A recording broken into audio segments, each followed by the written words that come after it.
Bonjour les lumières. J'avais envie de faire deux petites vidéos sur la jalousie. Pourquoi deux vidéos? Eh bien parce que la jalousie va se décliner dans deux registres.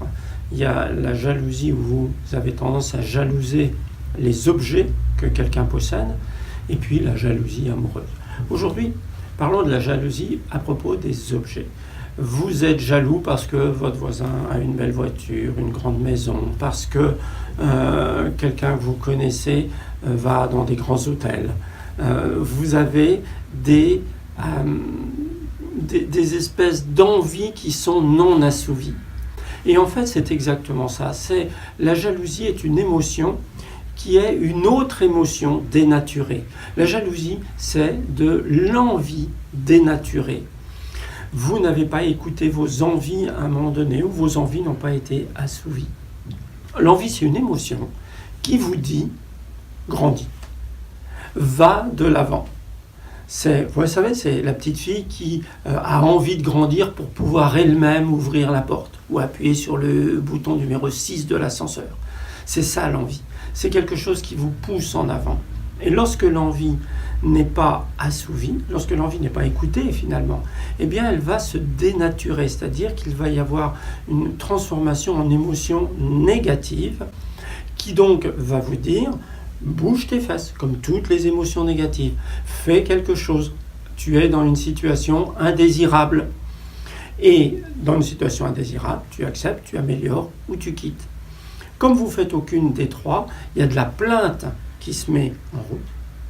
Et cette plainte, comme elle tourne en boucle, qu'elle devient chronique, eh bien à un moment donné, ça devient de la jalousie. Mais en fait, si vous jalousez quelqu'un pour ce qu'il possède, revenez à l'origine. Qu'est-ce qui s'est passé au début pour que quelque chose en vous n'ait pas été écouté, n'ait pas été entendu? Et puis, revenez à la réalité, tout simplement. L'abondance est faite pour tout le monde. Tout le monde peut vivre dans l'abondance. Si vous ne vivez pas dans l'abondance, c'est que quelque chose en vous l'empêche, tout simplement. Donc, il vous faut identifier ce qui vous empêche d'être dans l'abondance. Vous avez un mensonge qui est actif, identifiez-le. Quand vous l'aurez identifié, eh bien vous pourrez vous libérer de ça.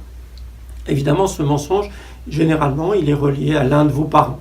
Ça veut dire que si vous êtes jaloux, moi je vous invite vraiment à aller voir un accompagnant et analyser votre situation pour identifier quel mensonge vous avez créé, avec lequel de vos parents, peut-être avec les deux, peut-être que c'est quelque chose qui est lié au système familial, et vous allez défaire ce mensonge. Vous allez dissoudre ce mensonge et à partir de ce moment-là, vous allez vous ouvrir la porte de l'abondance. Quand la porte de l'abondance sera ouverte, eh bien vous verrez que la jalousie disparaîtra automatiquement. Vous n'aurez rien à faire pour ça. C'est-à-dire que là où vous vivrez, là où vous serez, ce sera parfait. Exactement parfait. Vous vivrez ce qu'on appelle en coaching le présent parfait. C'est-à-dire ce que je suis ici et maintenant, ce que je possède ici et maintenant est impeccable. Ok? Je vous laisse méditer là-dessus.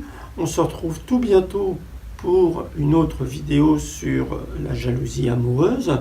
Si celle-ci vous paraît pertinente, partagez-la. On se retrouve tout bientôt. D'ici là, prenez soin de vous.